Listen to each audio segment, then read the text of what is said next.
You've probably heard the word research thrown around quite a bit when it comes to college.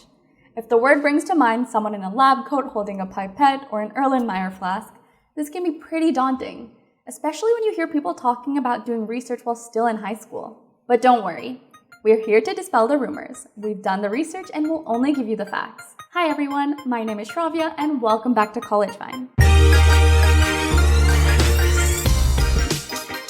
Today we're going to talk about research as a student and what it actually entails. There are two kinds of research in a lab and research outside of one.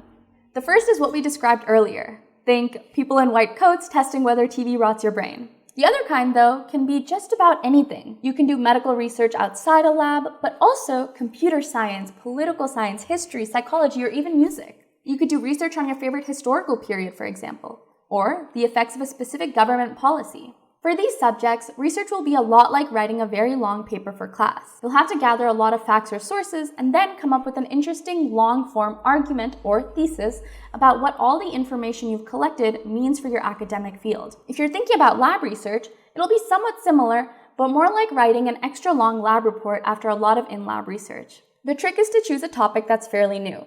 Everyone already knows what happens when you mix Diet Coke and Mentos. Your first challenge will be to field something new and exciting that no one's ever tried before. Don't worry, that's a bit easier than it sounds once you have some experience and know what's out there. Many programs even require some kind of research to graduate in the form of a senior thesis, and will give you school-sanctioned support in the form of funding and advisors. The main benefit of doing research is that it teaches you how to ask questions and take some initiative in pursuing them, instead of just memorizing and regurgitating old facts. There's a lot of trial and error, which can feel discouraging, but once you start making progress, research could really be one of the most rewarding experiences of your academic career. It'll also look really good on a resume. In order to begin your journey, you'll need to secure a research position.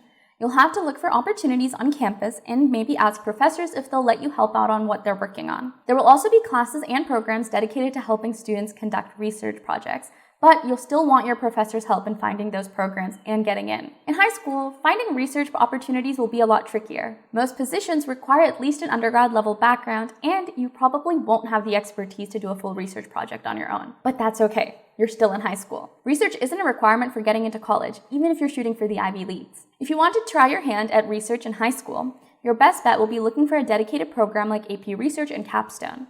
You might also have some luck reaching out to professors at local colleges, especially community colleges. But keep in mind that these opportunities are few and far between.